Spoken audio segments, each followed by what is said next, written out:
Hello and welcome to Sacred Book, in which two fellas talk about all things scriptural. Steve. There's myself, Mark. Welcome. I've been thinking a lot about how can you explain to someone who is God blind that God may exist. And the only way I can do any justice to it, and even then it's an injustice, so I apologise, is to think of my brother-in-law who is colourblind, cannot see red and green, never has. How do you explain red and green to a person who cannot see red and green in language that most people could readily associate themselves with? You have to use substitute language. It's almost impossible. What is it Xenophon said? If the horse could reason like we do, horse god would be a horse. We need to anthropomorphize certain things because otherwise people just cannot grasp that kind of meaning. How can you explain a God who you cannot see, who you cannot touch, who you cannot taste, who you cannot smell, and all the rest of it? How can you show the invisible to someone and make the invisible visible? The Bible later on in the writings of Paul talk about the only way that this can happen is when the Spirit touches humanity. It's in the Spirit that you see these things. It's the Spirit that suddenly wakens up to these things. Because in our material, rationalistic mindset, we don't get it. And we're surrounded in a culture, particularly in the West today, that has moved so far from its Judeo-Christian roots that it is purely materialistic. And if you can't see it, touch it, taste it, smell it, it doesn't exist. That is so nonsense, not even just from a spiritual perspective. It's so nonsense from a human perspective, because there are things which you just cannot see, which are still true. Show me an ounce of love. Measure it out on the scale and put it in front of me so I can see it. You can't. Mathematical truths, other metaphysical truths, recognition and appreciation of art, all of these things are things which you cannot grasp materially, but they're still true.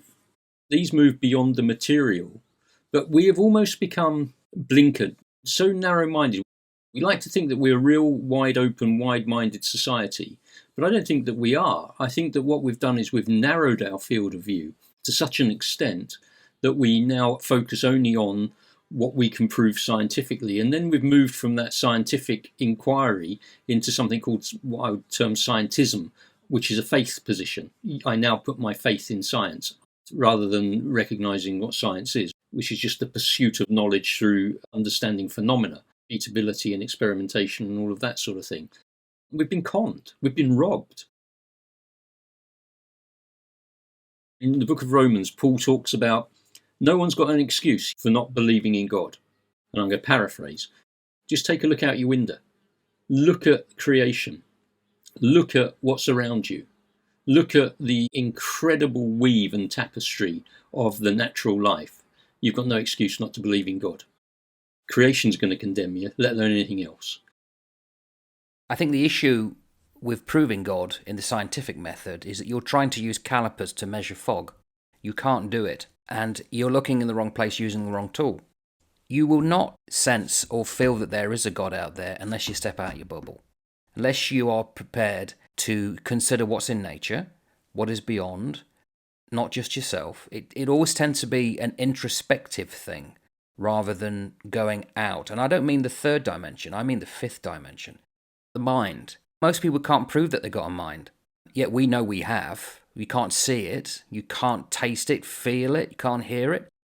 Somebody made a comment saying, well, you can prove you've got a mind with the EEG. You plug your brain up to it and you see the sine wave. And I said, well, you do the same if you plugged it up to Jello or jelly. Oh, that's not the mind. You're talking about a physical muscle. Why is the mind not in your bicep then, if it's in the brain? And the ancients used to think that the mind was in the stomach, didn't they? Right in the gut, in the bowel, which is why you had a gut feeling about things. Even in neuroscience at the moment, as I understand it, there is a lot of debate and discussion going on around where the location of the mind is. I think we touched on some of that in one of our other pieces, didn't we? Where is the mind? There are people who are now thinking, well, the mind is not part of the brain. It is almost like a very distinct entity. A lot of people aren't prepared to go outside their bubble where mind, thought, love, compassion would be. the things that we don't see.